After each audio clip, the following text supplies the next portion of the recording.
Ir aš jums kai ką papasakosiu. Labą dieną. Kai ką parodysiu, kaip sakant, įnešiu šiek tiek aiškumą į tam tikrą reikalą. Labą dieną. Tai va. O pakalbėsim apie tą situaciją, kuri dabar rutuliuojas artimuose rytuose, kuri su Iranu konfliktas. Tai va, stebint žinias, aišku, aš pasižiūriu ir tas propagandinį tą papugėlių amsėjimą, ką jūs ten pasakoja, aišku, vėl eilinį sykį šablonas, dabar jau pasirodo, kaip ten fašistinis Irano režimas tenai paleido ten raketėlės. Fenomenalu, kaip pagalvoja blemba. Valstybė, kurie užpulta, kurie daužamo struktūrą. Fašistai pasirodo, jie. Blogis. Žodžiu, nieko naujo iš tikrųjų nėra tam pasaulyje. Todėl šiek tiek pabandysiu, kaip sakant, atskleisti vėl tą uždangą tą. Nors aš nežinau, kiek žmonių supranta tą ar nesupranta, bet nors tai nėra kažkokia tai paslaptis, tačiau stebint visą tai, kas vyksta, atrodo, kad dauguma nesupranta iš tikrųjų tos gilesnės esmės, to žaidimo, kuris čia vyksta tos artimuose rytuose. Aišku, galime visą tai žiūrėti labai primityviai, paprastai, kaip, arba su tokiu humoru, kaip Elonas Muskas.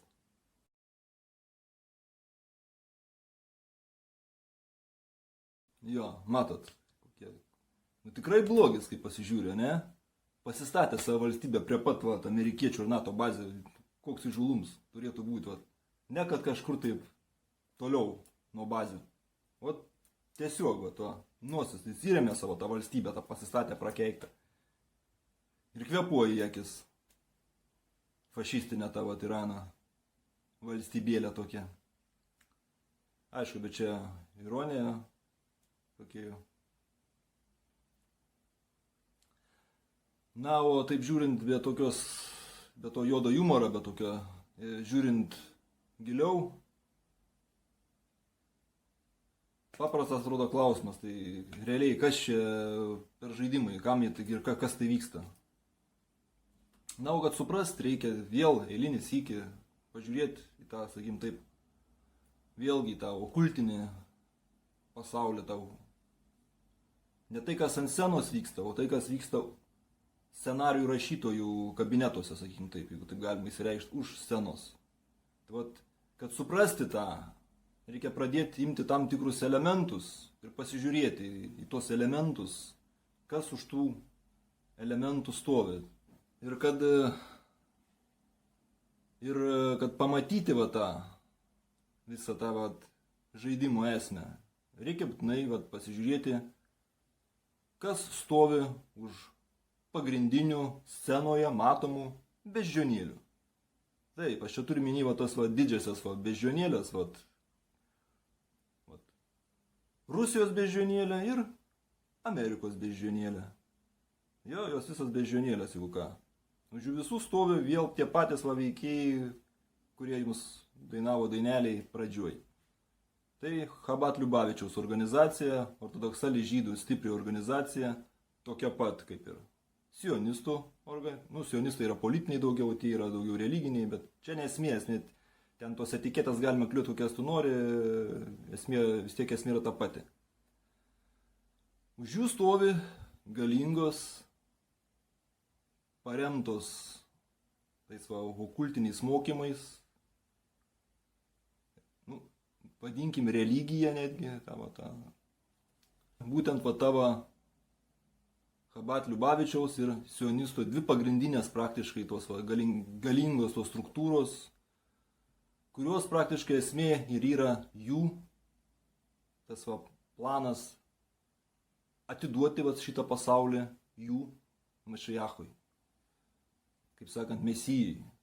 Tai kad pamatyti, kad tai beždžionėlės, nereikia ten kažkokių tai ypatingų žinių, ten kažkokių tai konspiracijos teorijų, užtenka pažiūrėti viešą informaciją. Putinas.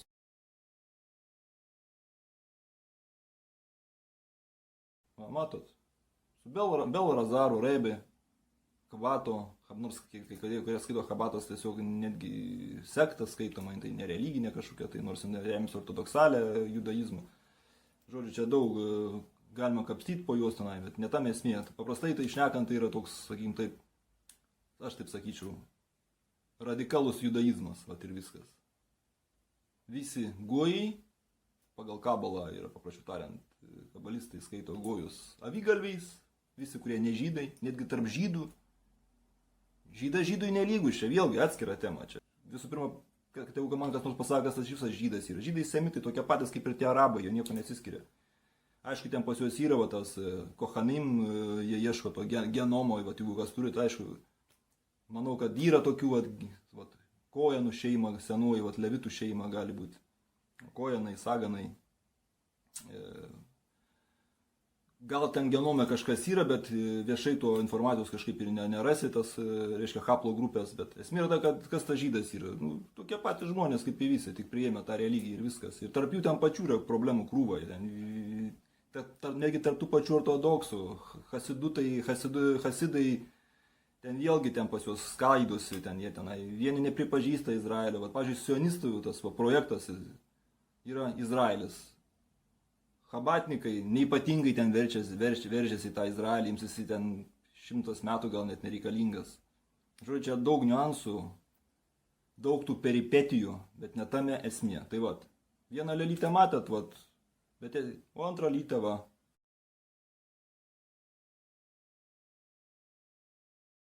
Jo, Trumpas tokia pat yra beždžionėlė valdoma. Dabar, kuom jie skiriasi tos beždžionėlės? Tiek vieni, tiek kiti yra valdomi tos pačios organizacijos. Tai va, sėdi va vieną, va, tie patys, va, kaip siuliukus tos tampo. Tik tarp jų yra statuso skirtumas, beje. Va, kuom skiriasi va, Putinas, va, tas, va. Todėl, kad jis yra grynas žydas. Jo mama yra, gerai pamenu, Nėja Šliomova. Žydus per motinos liniją perdodama. Tik per motinos liniją. Vyras gali būti tenai, kad ir kas, nesvarbu.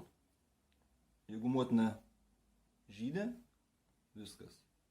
Vaikas žyda, vaikai žydai. O tuo tarpu su Trumpu jau kitokia situacija, jau kas nežino, tai va. Bet nors tai nėra jokia paslaptis, bet tai va. Jo duktė, va Trumpo, Ivanka.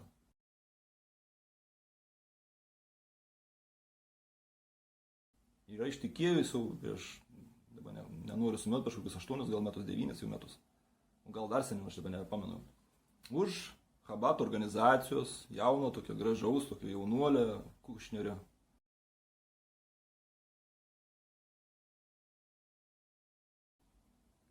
Ir va čia problemėlė iškilo, kadangi Trumpų šeima nėra žydų šeima.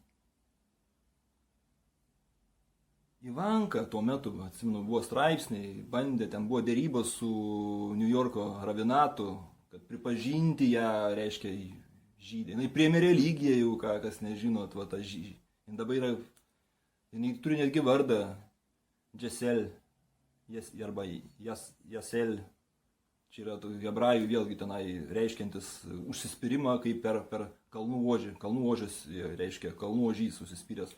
Nors vėlgi sakau, čia galima rinkti, entimologiškai žiūrint, šaknį, va ten hebrajiškai. Tai reiškia ta, kuri neša naudą.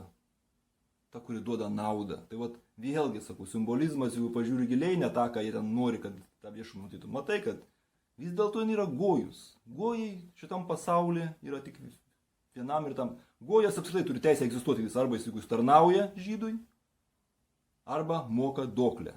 Priešingų atvejais yra sunaikinamas. Viskas. Tas yra parašyta Mozės Senajame testamente, ką mes žinom, arba.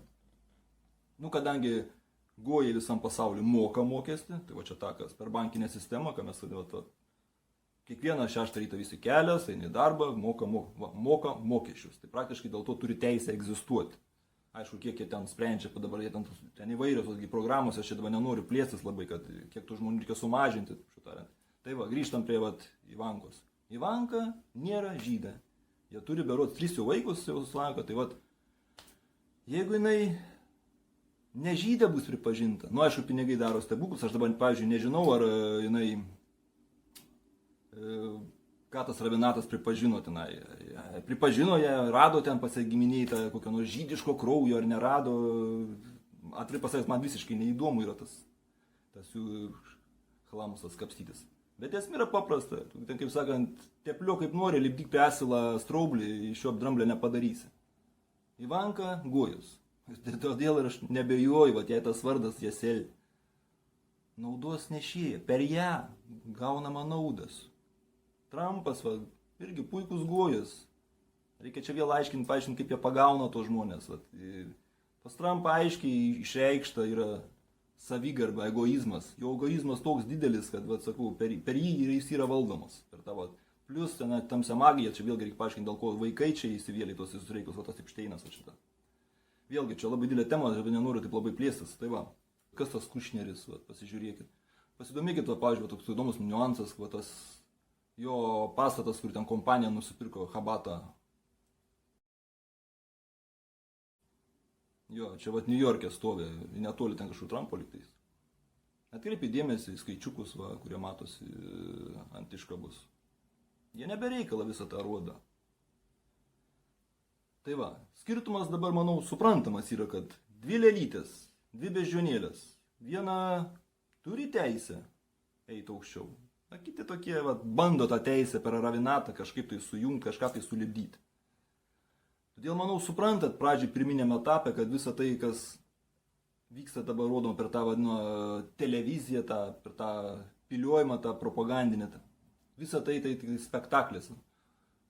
Rusai blogis, amerikiečiai gėris, praeis kiek laiko bus amerikiečiai blogis, rusai gėris, ne tam esmė. Todėl visa tai tik žaidimas, spektaklis, dėmesio nukreipimas eilinis iki ką reikia suprasti. Tikslas yra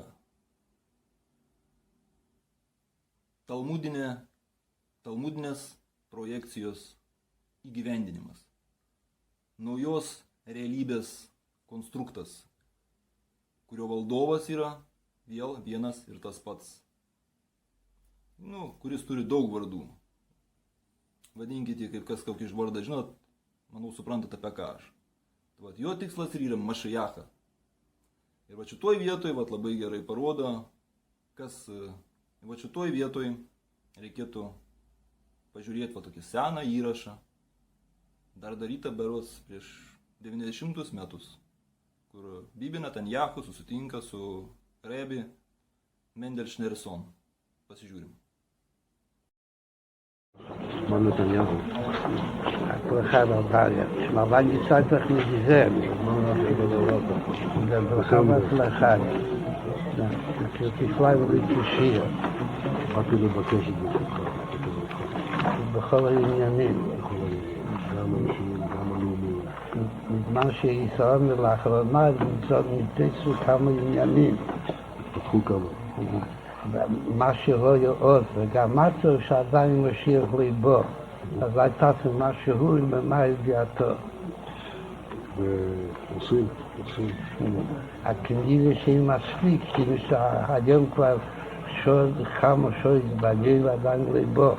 אבל יש עוד כמה שעות, אבל יש להשתדל גם היום. ובשורות טובות. זה שמחה וטוב ליבו. כדי שחסידים מקפידים שכל עניינים יהיו שמחה. בשורות טובות, הצלחה רבה. Tai va, pasižiūrėjot, aišku, kas anglų kalbą suprantat, apie ką aš šneka, kas nesuprantat, trumpai išversiu. Čia tiesiog Rebi sako, vat Bibi Netanyahu, daug laiko praėjo, daug pasikeitimų vyko pasaulyje, tačiau nepasikeitė vienas dalykas. Mašiachas dar neatėjo. Ir reikia kažką su tuo daryti. Na, ten Bibi atsako, mes Rebi darom, stengiamės, bus, žodžiu. Tai va.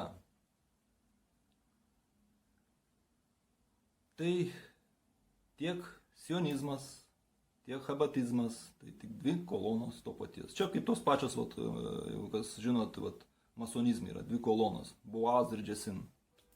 Dvi atramos. To paties plano. Aišku, ten jie turi skirtumų, jie trinasi. Ten netgi tarp jų yra konkurencija, čia vėlgi galima apie tai, kaip sakant, kalbėti, bet čia nesmė. Esmė yra tam, kad ateitų Mašijachas, turi būti sukurta didžioji Izraelio valstybė.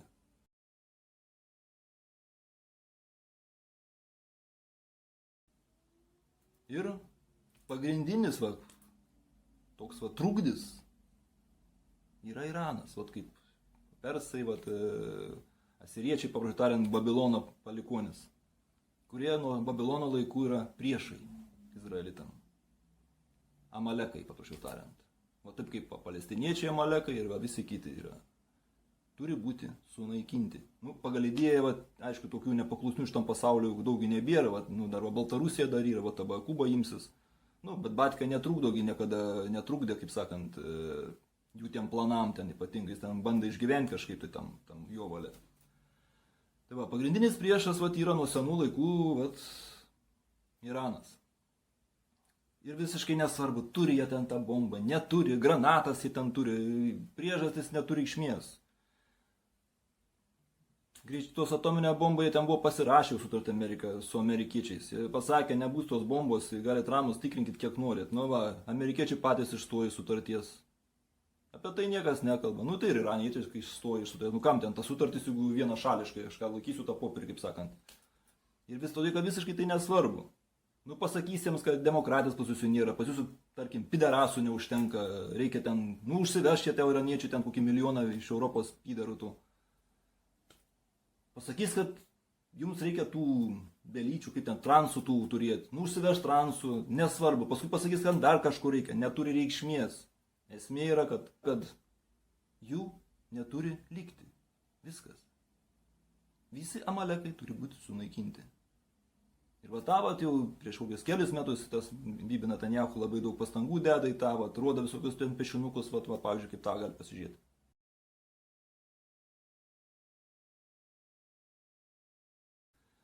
Matot, yra blessing, yra palaima, jeigu bus tom paveikslėlė.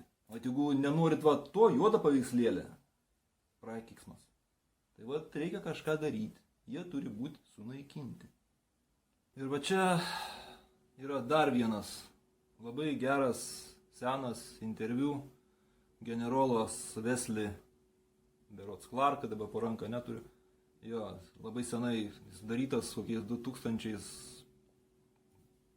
daugiau nei prieš 15 metų, daugiau gal netoli 20. Ir ten labai puikus tas interviu, dėl ko aš įdėsiu. Pasižiūrėkim interviu šitą. About 10 days after 9/11, I went through the Pentagon and I saw Secretary Rumsfeld and Deputy Secretary Wolfowitz. I went downstairs just to say hello to some of the people on the Joint Staff who used to work for me. And one of the generals called me and he said, "Sir, you got to come in and talk to me a second." I said, "Well, you're too busy." He said, No. He says, "We've made the decision. We're going to war with Iraq." This was on or about the 20th of September. I said, "We're going to war with Iraq. Why?" He said, "I don't know." He said, "I guess they don't know what else to do." So I said, "Well, did they find some information connecting Saddam to Al-Qaeda?" He said, No. He says, "There's nothing new that way. They just made the decision to go to war with Iraq." He said, "I guess it's like we don't know what to do about terrorists, but we've got a good military and we can take down governments." And he said, "I guess if the only tool you have is a hammer, every problem has to look like a nail." So I came back to see him a few weeks later, and by that time we were bombing in Afghanistan. I said, "Are we still going to war with Iraq?" And he said, "Oh, it's worse than that." He said, he reached over on his desk, he picked up a piece of paper, he said, I just got this down from upstairs, meaning the Secretary of Defense's office today, and he said, "This is a memo that describes how we're going to take out 7 countries in 5 years, starting with Iraq and then Syria, Lebanon, Libya, Somalia, Sudan, and finishing off Iran." Pasižiūrėjot, kas nesuprato angliškai, paaiškinsiu. Tas interviu labai puikiai parodo, kad tie planai šitų klanų yra tokie seni. Jie gal ne tai, kad siekia dešimtmečius, gal šimtmečius netgi siekia. Tas pasiruošimas tam tiems darbams, tam Mašiacho ateimui. Ir taip tas interviu taip puikiai parodo, kad netgi ten, Pentagone, sėdintys tie visi generolai, nelabai supranta, kas diktuoja jiems tas sąlygas. Ir nelabai supranta tų visų to taktinių ėjimų, tokių to bendruoju strategijoje. Jie gal tos bendros strategijos net nesupranta. Kam to šalis, girdėjot patys, kokios šalis išvardintos. Afganistanas jau jie atliko savo darbą, Irako jau nebėra, sunaikintas, Sirija vargo su Sirija, vargo buvo su Sirija, bet dabar jau žinot visi, darbas užbaigtas, Sirijos nebėra. Libija, Libanas, taip pat, vienas jau Muamaras Kadafis nuverstas, darbas atliktas, dabar liko dar vieni kaimynai, kaip sakant. Ten nemanau, kad ten bus problema. Ten tiesiog laiko klausimas. Somalis, Sudanas, tai čia nematau, kad jie labai apskritai tos dvi šalis kažkaip tai rimtai žiūrėtų. Jos yra tiesiog nesudarančios kažkokios tai reikšmės ypatingos. Paskutinis, pagrindinis tas yra Iranas. Kas dabar ir vyksta. Šitas interviu puikiai parodo, kad tie planai yra labai seni. Taip, jie atsilieka gerai.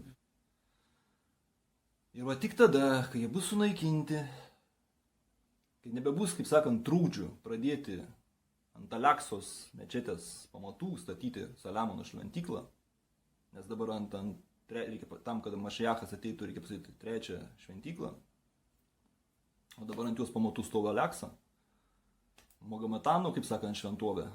O beje, Magometanam duotas nurodymas neleisti pastatyti šitos šventyklos, todėl kad čia yra vartai. Čia vėlgi susikėta labai daug pranašyšių, tokių įdomių, čia okultiniai tokie žaidimai vyksta.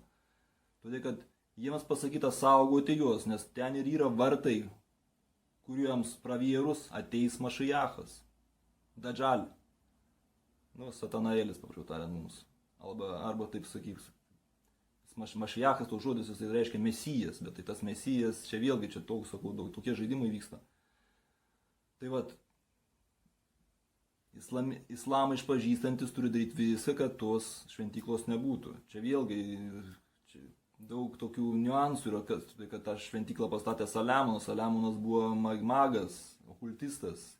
Praktiškai ne jis ją statė, jeigu kas nežino, tai čia jisai buvo įvaldęs okultinės sigilų magiją ir jis valdė 72 demonus per sigilus ir jam per naktį pastatė. O čia aišku klausimas Jahveninkam, visiems tiem Jahvės mylėtojim. Su to dievo labai ten tokių, kurie čia meldžiasi tam Jehovos, kaip čia lietuviškai Jehova. Kas čia per dievas toks?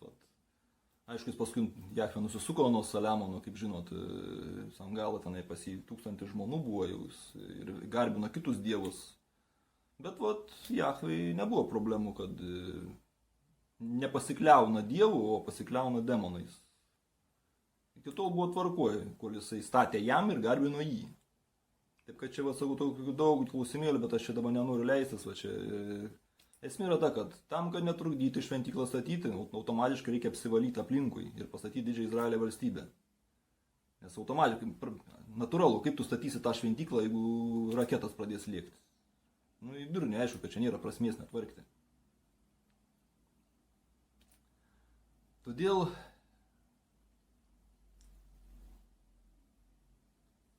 daug dalykų čia vyksta,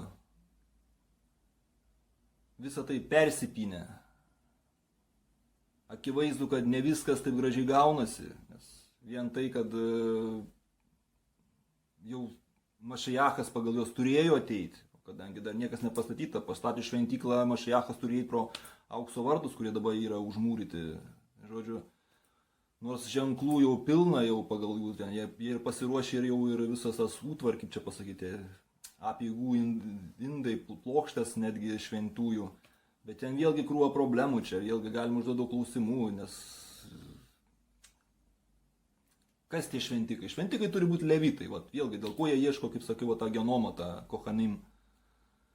Nes turbūt greičiausiai turi jau, nes jeigu jau jie pasiruošė. Nu, žodžiu, čia klausimų yra daug, didelė krūva, bet manau, kad bendrai taip pabandžiau paaiškinti, kažką parodyti, vat, kad suprastumėt, kad visa tai, kas vyksta, tik yra spektaklis, širma. Ir visos tos papugėlės, tos pezančios ten tos apie ten, kaip, apie kažkokias tai naftas, apie kažkokius resursus. Resursai, jie ir taip valdo tos visus resursus.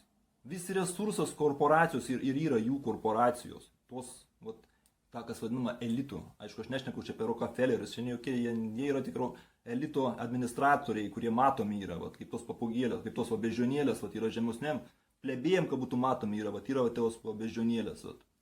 Vat, aukštesniam lygmenį yra taip pat administratoriai šeimų, taip vadinama šventųjų šeimų. Nu, čia vėlgi atskiras kalbas.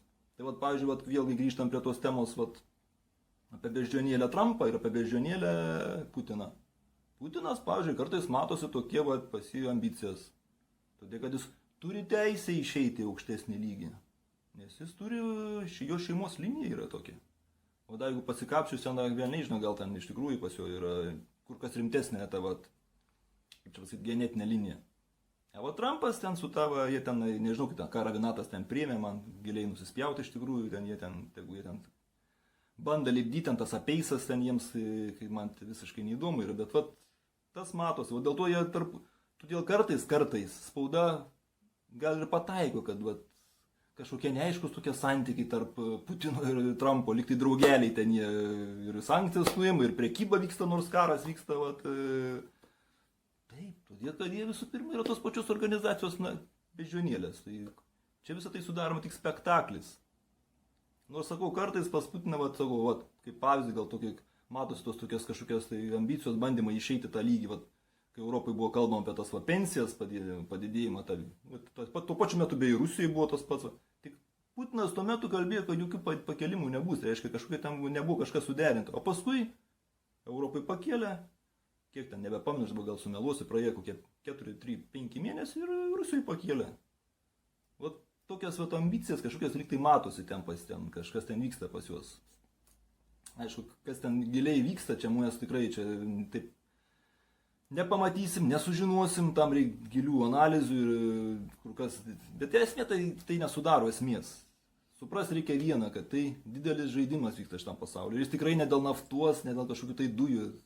Spjautiems į tą naftą, į tos dujos, jie turi kur kas gilesnių, aukštesnių tikslų. Paruošti šitą pasaulį vienam valdovui. Jų supratimas tarp tų dviejų polių gali skirtis, technokratų gali skirtis, tų globalistų vadinamų bendrai, bet vis tiek jie visi dirba vienam ir tam pačiam planui, tam siam okultiniam planui. Paruošti pasaulį, todėl kad jis čia neis tas vadinamas Mašiachas, kad paskui žaistis čia suvienyti, čia konfliktus spręsti. Jis turi ateiti ant konfliktuojančios suvienyti pasaulį, kur atneš atgaivą, taiką ir palaimą visiems žmonėms.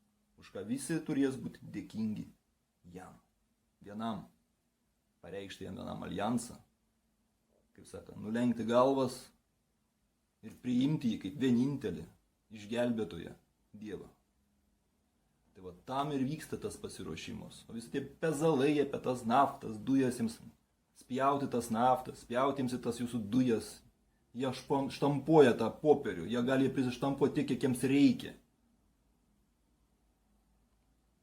Skubėjimas yra, daug matos tų įkladų, čia galima daug kalbėti, bet čia aš nenoriu labai plėstis ir noriu tiesiog bendrai parodyti jums, kad už visos tos spektaklio tų beždžionėlių ir tos papugėlių amsinčių per televizorių, pasakojančių kaip tie blogi visokie ekspertai, politologai visokie tenai pasakojantis, ką ten Trumpas galvoja, nes jūs matėt, kaip jis pasižiūrėjo, ar ką ten Putinas pasakė, tenai, nes matėt, kaip jisai eina tenai, ar dar kažką žiūri į dangų, ir visas tas briedas, va, tas skirtas va, tom, va, tai biomasiai, va, tai, tų, kaip pagal juos gojumų tų avigalvių, kad jie būtų pastovi užimti, nukreiptas jų dėmesis nuo to, kas iš tikrųjų vyksta užkulisiuose. Tas pasiruošimas didysis, va tam va, paskutiniam aktui, kaip sakant, apokalipso atskleidimui tos va. Čia visas, sakau, daug čia okultizmą reikia aiškinti, bet tai, sakau, esmė, manau, kad aš taip daugmaž tokiais trumpais informaciniais klasteriais sugebėjau jums parodyti va, tą mažytį tą va, scenarijaus dalelę, tą, va, kuri vyksta šitą mūsų va, dabartinę aktualių temą, va, tą va, tų konfliktą to. Kaip jis rutuliuosius toliau bus matyti, aišku. Aišku, baisiausia yra tai, kad vat, aš matau jaunimui taip praplautos jau yra tos va, smegenėlės, jau taip pridirbta tenai, kad nu, tragiškai ten, aš dabar vat, netyčia, sakau, pažvelgiu tą kovo 11 minėjimą, aš sakau, nežiūriu, bet aš nuotraukas pamačiau taip. Liktai kovo 11, nepriklausomybė Lietuvos, bet ten praktiškai Lietuvos vėliavų kaip ir nėra. Nu, tiek to imkim tą korporacinę vėliavą, jūrinę trispalvę. Nu, ten praktiškai vien tik tais dvispalvė žolto blakitnas, amerikiečių netgi mačiau. Ir jeigu neklystu, gal aš klystu, iš karto nežinau aš, bet liktai kažkoks tai ten veikėjas, netgi nešė vėliavą Pravą sektorą. Yra tokia organizacija, kuri pripažinta beje yra teroristinė. Gal aš klystu, bet tai sakau. Bet man pasirodė, kad ten yra Pravą sektorą. Aš sakau, nesigilinau, nesižiūriu, man yra jau senai tas visiškai neįdomu, aš net noriu ant savo laiko gaišti. Bet tai man parodo, kad ant kiek jau yra nubukėjusi tavo ta masė, tavo pagrindinė, kokią košę jos galvoja, ypač man gaila savo jaunimą, man tų, kaip sakant, to palikimą visiškai, jie neaktualūs nei vienai, nei kitai pusė iš tikrųjų. Aš taip nenoriu negražiai šnekėti, bet iš tikrųjų taip yra tokia tiesa. Jie niekam neįdomus yra. Čia vėlgi yra daug dalykų, reikia daug aiškinti, bet aš nenoriu taip leisti dabar į tai. Problema yra jaunimo, atsakau. Jiems antiek jau išplautas tą košę tokia galvoja, kad jie mojuoja kažkokiam nevėliavėliam, visiškai kalba apie Lietuvą kažkokią, tai kažkokią atkūrimą kažko, tai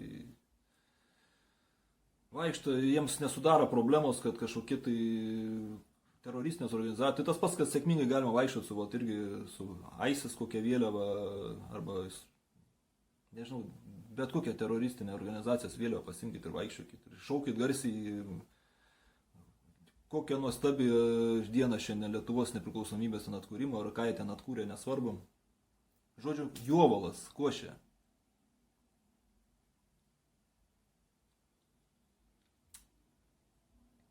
Šitoj vietoj gal reikėtų vėl pasakyti, aš kadangi, sakau, nežinau ar minėjau ar neminėjau, aš domėjaus, skaitydavau tą pravoslavų prazalyvų starcą pranašystės ir ten toks vienas momentas irgi man užstrigo, dabar man kaip tik prisiminiau, kodėl vyksta tavo tas toks, švelniai tariant, bukėjimas masėse. Vienas starcas, jisai kalbėjo, dar irgi čia labai senai jau, kad pirmas požymis, kada žmogaus, kaip praeinama tavo gynyba, kai čia yra gynybinė ta tvirtovė, kai ta tvirtovė nulaužiama ir kai prieinama prie žmogaus to sielos centrą, kai jis pradedama glušinti tamsą, kaip pradedama. Pirmas požymis, kad žmogus nebegali suvokti, kaip čia pasakyti, esminių dalykų. Ten naudojama rusiškai, rusų kalboje, kas supranta, bus tokia blagodat Božja atstupait. Šutarant, Kūrėjas, kadangi žmogus atiduoda savo tas dovanas, ką aš jau praeitam bandžiau paaiškinti, čia viskas jungiasi, čia reikėtų vėl plačiau reikėtų. Kai žmogus atsisako tėvo, kaip sakant, kūrėjo savo šaltinę, kūrėjas pasitraukia. Čia taip tas dviejų jėgų laukas, nėra to, kaip sakant, tuštumos. Tuštuma neegzistuoja apskritai, čia yra mokslinis toks, tų mokslininkų blevizgos. Tuštuma neegzistuoja. Tai kai viena traukiasi, visada užima kitą.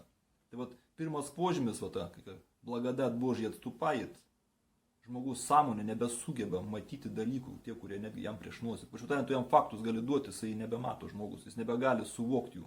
Todėl, kad ta tamsa jam sukurtavo širmą, kaip čia pasakyti, ta dirbtinė projekcija prieš jo akis. Lyg tai faktas guli, aiškus, pačiutariant, padėk šūdą, suviniok į popierėlį, parašyk šokoladas, jis nebematys, kad ten šūdas, jis tik matys šokoladas ir jis gins tą savo įsitikinimą su putom ant zūbų, kaip sakant. Tai čia ir yra tas pirmas požymis, prisiminiau, sakau, iš tų irgi tų pravoslavų starcų unikalių žmonių, mano supratimu. Tavo tokia niuansą. Tai vat tą aš būtent dabar va matau, vat, toks jovaus, tokia košė, absoliučiai pas ypač, nu, jaunimą galima suprasti, jie jauni, jiems atsirinkti tą informaciją labai sudėtinga, bet kodėl, va, pavyzdžiui, tėvai to, nu, ką iš jų norėt galų gale, jeigu tėvai tokie patys, nu visą tai ved prie vienos, prie to ir veda, nu visą tai tik rodo, kad taip, planas bus įgyvenintas, bus chaosas, jis ateina, tie, kas supranta, turi ruoštis, kadangi niekas, kaip sakant, nieko nedaro, arba tiksliau gal pavieniai žmonės kažką bando daryti, bet yra įsiskaidę, defragmentuoti. Jau tie, kas supranta, kas jaučia, kas sugeba pamatyti, išgirsti, tie turi kalbėti. Abejingumas didžiausias žmogaus priešas. Apie tai yra pasakyta, jeigu esat kas krikščioniškos pakraipos, religinės turi minty, ten pasakyta aiškiai. Будь горяч или холодный, но не будь равнодушным, ибо я тебя истреблю из своих уст. Tai bjaurastis prieš Dievą. Reiškia toks, kaip išverstas kūris, toks, nei toks, prisitaikėliškas. Tai vat, tokiu negalima būti. Kiekvienas, kaip sakant, tas suprantantis turi daryti savo indėlį. Nebūt abejingu.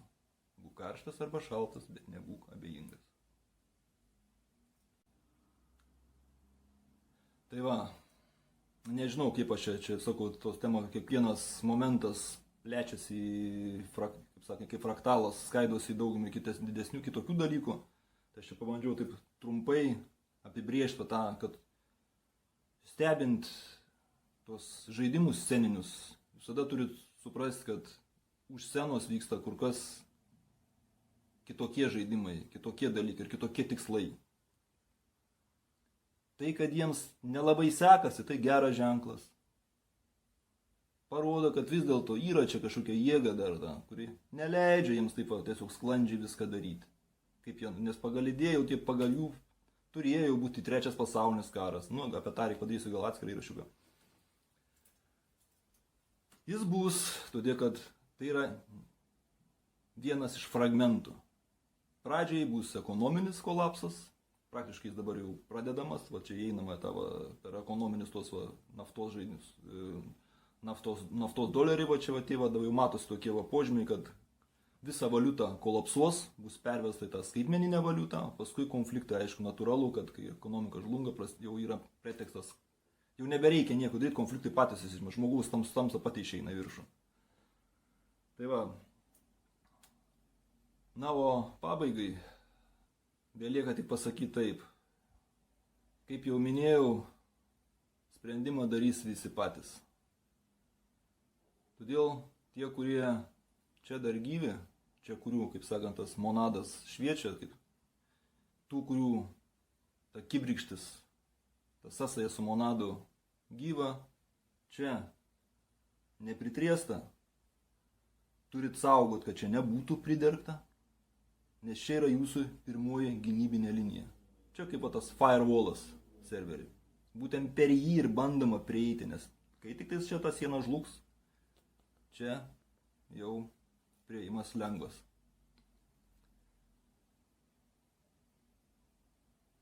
Rinksis visi, todėl būkite atsargus, kaip sakant, kam jūs ranką paduosit, kas jumis ves. Ar tas, kas iš dešinės, ar tas, kas iš kairės.